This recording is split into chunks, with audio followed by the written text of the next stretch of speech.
Bienvenidas, bienvenidos a esta inmersión profunda. Hoy tenemos un tema de verdad fascinante, basado en un artículo de blog del 1 de noviembre de 2025. Trata sobre la educación de Yeshua. ¿Y por qué su conocimiento, bueno, generaba tanta admiración y a la vez tanta controversia en su tiempo?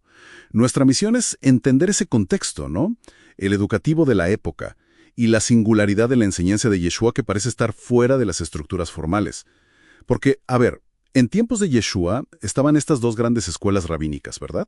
La casa de Hillel y la casa de Shammai, famosas por sus debates sobre la Torá. Exacto. Y justo en ese caldo de cultivo, surge la pregunta que muchos se hacían al oír a Yeshua. El artículo cita Juan 7:15.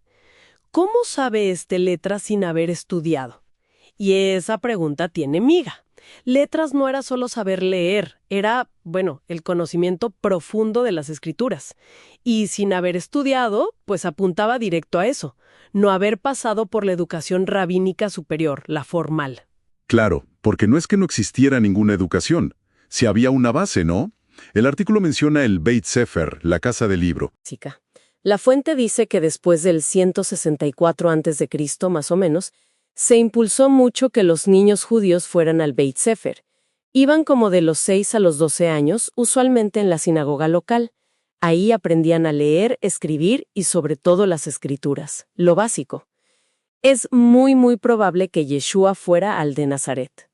Pero claro, la educación superior, lo que llamaríamos yeshiva o Beit Midrash, eso era otro cantar. ¿Otro cantar en qué sentido?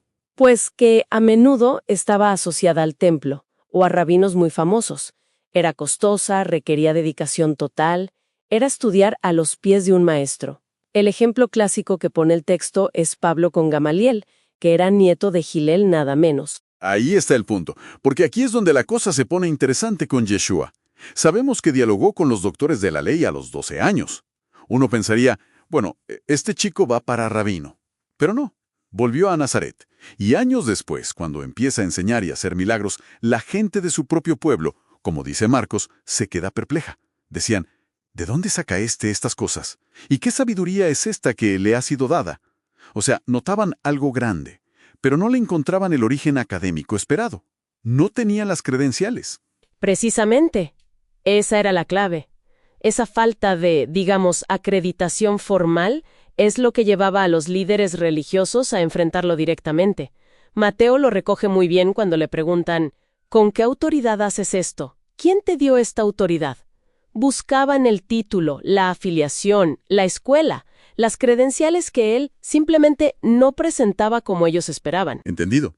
Entonces, si le exigían esas credenciales que no tenía, ¿qué respondía él?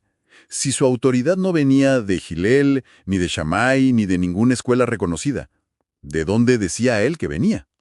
Su respuesta era consistente y, la verdad, bastante radical para la época. Decía, como recoge Juan, mi doctrina no es mía, sino de aquel que me envió.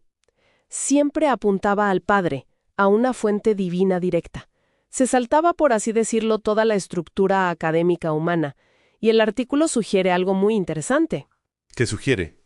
Que si Yeshua hubiera tenido esa formación rabínica formal, parte del crédito, de la admiración que generaba, se podría haber atribuido a su maestro o a su escuela.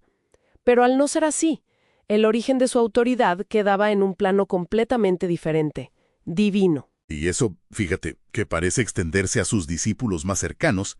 Pienso ahora en Pedro y Juan. En Hechos se les describe como hombres sin letras y del vulgo, o sea, sin esa formación de élite. Pero la gente les reconocía algo clave, ¿verdad? les reconocían que habían estado con Yeshua. Exacto. Correcto.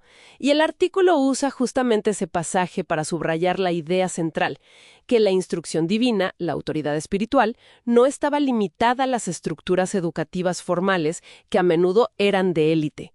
Yeshua vino, dice el texto, incluso a corregir ciertas enseñanzas rabínicas, y su autoridad venía directamente de su misión divina, no de un título terrenal. Entonces, para ir cerrando esta inmersión basada en la fuente que analizamos hoy, la conclusión parece clara. La autoridad y la sabiduría de Yeshua, que tanto impactaron, no venían de las credenciales académicas que se valoraban en su tiempo. Él mismo las situaba en otro lugar. Exacto, en una fuente divina directa. Y esto, creo, nos deja con una pregunta importante para reflexionar, ¿no? Si en aquel momento la autoridad y el conocimiento profundo no dependían exclusivamente de la formación institucional reconocida, ¿cómo evaluamos nosotros hoy las fuentes de sabiduría, de autoridad? Más allá de los títulos, de las afiliaciones formales, ¿qué otros criterios usamos o deberíamos usar? Una buena pregunta para seguir masticando después de esta conversación. Queda ahí flotando.